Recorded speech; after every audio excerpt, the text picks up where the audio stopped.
जी भाई। तो test your understanding 4 की तो आप प्रैक्टिस कर रहे हैं। वो आपका एज अ प्रैक्टिस मटेरियल हो जाएगा along with the exam kit questions. मैं अब मेक और बाय डिसीजंस की तरफ आता हूँ। ऑब्वियसली जितनी आप एग्जांपल्स करेंगे, जितनी आप प्रैक्टिस करेंगे, क्वेश्चंस करेंगे, आपका इन किस्म के टॉपिक्स पे उतना ही दिमाग खुलेगा। तो हम अब अगले टॉपिक पे जाते हैं। कोई क्वेरीज होंगी तो आप मुझसे पूछ लेंगे। जी, टेस्ट योर अंडरस्टैंडिंग 5, मेक और बाय डिसीजन। अगेन, दो किस्म के हो सकते हैं फैसले। मैं खुद बनाऊं या खरीद लूं, एक तो ये। दूसरा ये कि कितना मैं बनाऊं और कितना मैं खरीदूं। कितना मैं बनाऊं और कितना खरीदूं का फैसला तो तभी आएगा ना, जब मेरे पास कोई रिसोर्स लिमिटेड होगी। अगर मेरे पास कोई रिसोर्स लिमिटेड ही नहीं है तो ऑब्वियसली जो मैंने फैसला किया कि मैंने बनाना है या मैंने बाहर से खरीदना है, ये फैसला तभी है जब मेरे पास कोई रिसोर्स लिमिटेड हो। वरना जो मैंने फैसला किया मैं सारे आइटम्स के लिए वही करूं।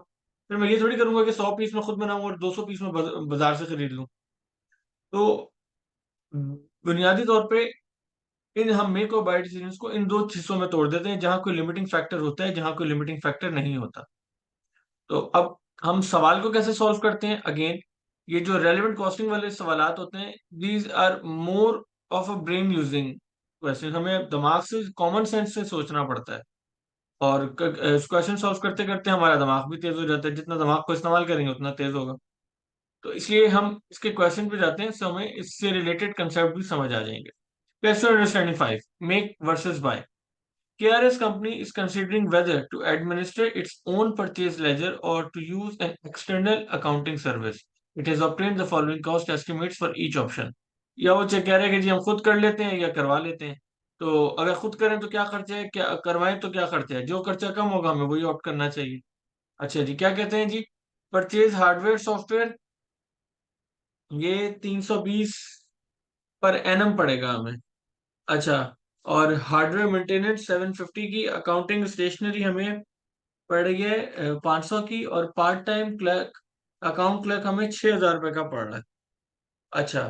तो अब क्या कहते हैं, और एक्सटर्नल इन्होंने बता दिया कि जी इनवॉइसेस 0.5 पर डॉक्यूमेंट है। वॉल्यूम इसका 5,000, वॉल्यूम की हेडिंग के नीचे लिखा हुआ है 5,000, तो 5,000 डॉक्यूमेंट होंगे पर एनम। 0.5 पर चेक है, cheque processing of cheque payment. और 4,000 इसका वॉल्यूम है, तो 4,000 के करीब चेक होंगे। रिकनसाइलिंग सप्लायर अकाउंट्स, तो टू पर सप्लायर पर मंथ, और 150 सप्लायर है। Determine the cost effectiveness of outsourcing the accounting activities and identify the qualitative factors involve. अच्छा। तो अब हम इस सवाल को सॉल्व करते हैं। तो सबसे पहले हम ये देख लें कि अगर हम इंटरनल इसको बनाते हैं, इंटरनल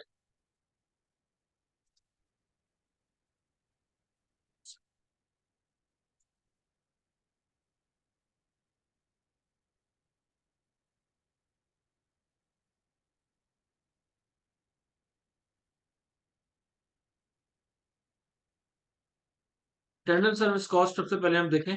तो ये तो सिंपल है, मुझे 320 का खर्चा करना है, मुझे 750 का खर्चा करना है, मुझे 500 का खर्चा करना है, मुझे 6,000 का खर्चा करना है। सारी मेरी रेलिवेंट कॉस्ट है। वजह यह है कि मुझे कोई भी कॉस्ट में ऑलरेडी इनकर तो कर नहीं चुका, जो भी फैसला करूंगा इंक्रीमेंटल ही है। तो ये मेरी जितनी भी कॉस्ट हो गई, ये इंक्रीमेंटल कॉस्ट है। तो मैंने इंटरनली सबको कंसिडर किया मैंने। अच्छा जी, यानी टोटल 7,570 मेरी कॉस्ट आ गई, जो इंटरनल है। अब देखते हैं एक्सटर्नल कितनी है। एक्सटर्नल जी कहते हैं 0.5 पर डॉक्यूमेंट, 5,000 डॉक्यूमेंट के लिए, तो 0.5 मल्टीप्लाई बाय 5,000, ये तो मेरी प्रोसेसिंग के पैसे हो गए। अब वो कहते हैं 4,000 पेम चेक्स हैं जिसके मुझे 0.5 देने हैं, ये हो गए मेरे 2,000। अच्छा। और फिर ये कहते हैं कि जी टू पर सप्लायर पर मंथ मुझे देने हैं अगेंस्ट 150 सप्लायर, तो 150 सप्लायर हैं, दो सप्लायर के मुझे देने होंगे, ये हो जाते हैं 300। लेकिन ये कहते हैं कि जी पर मंथ है ये $2, $2। तो अगर $2 पर मंथ है तो साल में तो 12 महीने होते हैं, तो मल्टीप्लाई बाय 12 करना पड़ेगा मुझे। तो ये हो गया 3,600। तो टोटल कॉस्ट मेरी हो गई इसकी 8,100। तो अगर मैं खुद ये काम करता हूँ तो 7,570 लगते हैं, वरना मेरे 8,100 लगते हैं। अच्छा जी। एक मरतबा फिर हम ये देख लेते हैं कि ये सवाल क्या कहता था। Determine the cost effectiveness of outsourcing and accounting activities and identify the qualitative factors involve. तो as far as cost effectiveness is concern, तो ये हमें पता है कि जी ये जो हमारा ऑप्शन है 7.5 इंटरनल सर्विस कॉस्ट वाला, ये बेहतर है बनिस्बत कि हम एक्सटर्नल सर्विस लें। अच्छा, लेकिन अब इन्होंने कहा है कि जी आप इसकी क्वालिटेटिव फैक्टर्स भी हमें बताएं। तो देखें, क्वालिटेटिव फैक्टर्स की जब आप बात करते हैं, तो ये जो मेरी इंटरनल कॉस्ट है ये लार्जली फिक्स्ड है।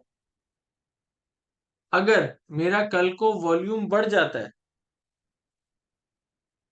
तो मेरे पास इंटरनल कॉस्ट मेरी और बेनिफिशियल हो जाएगी, क्योंकि यहाँ पे तो मेरा खर्चा कम हो जाएगा। इसी तरह वाइस वर्सा है कि आउटसोर्सिंग मेरी फर्दर एक्सपेंसिव हो जाती है, मेरी इनएक्सपेंसिव हो जाएगी अगर ये मेरी प्रोसेसिंग ऑफ इनवॉइसेस और चेक्स मेरे कम हो जाए।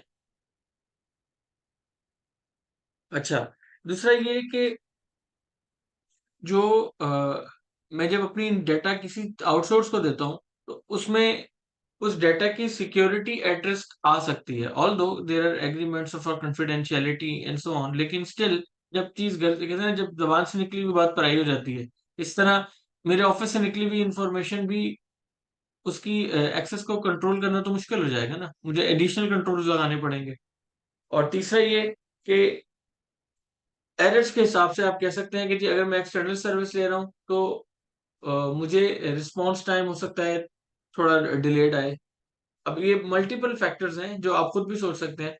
और जब आप एरर्स की बात करेंगे तो एक्सटर्नल सर्विस ज्यादा एक्सपर्ट होगा, उसका एक पता है एक पैटर्न में काम करना है तो उसने उस पैटर्न में ही आपको चीजें देनी है, जबकि इंटरनल जो है वो आपको एरर्स कर सकता है, लेकिन इंटरनल आपको मॉडिफाइड रिपोर्ट दे सकता है। जैसे कि मैनेजमेंट अकाउंटिंग है, अब आप यहाँ देख रहे हैं अकाउंटिंग स्टेशनरी ये सब, हम भी अकाउंटिंग एक किस्म की पढ़े ना, कॉस्ट अकाउंटिंग तो मैनेजमेंट अकाउंटिंग है। हर चीज स्ट्रक्चर्ड नहीं होती, तो जो इंटरनल डिपार्टमेंट है वो मेरी एडहॉक नीड्स को कैटर कर सकता है, लेकिन जो मेरी एक्सटर्नल सर्विसेज हैं वो शायद मेरी एडहॉक नीड्स को फॉरेन कैटर ना कर पाए, क्योंकि उनको मेरे internal systems and processes requirements का, डे टू डे रिक्वायरमेंट्स का उतना अंदाजा नहीं हो सकता। वो तो एक रेगुलर सर्विस दे रहे हैं। तो ये तीन चार पॉइंट्स हैं जो क्वालिटेटिव फैक्टर्स में है, अब इसमें से एक दो बुक में भी लिखे हैं। अब आप जितना अपना दिमाग से रहेंगे आपको इसके पॉइंट्स मिल जाएंगे। ये अगेन ब्रेनस्टॉर्मिंग वाला काम है। तो ये तो था जी टेस्ट योर अंडरस्टैंडिंग 5। अच्छा जी, अब हम अगले सवाल की तरफ जाते हैं, मैं अगली वीडियो शेयर करता हूँ।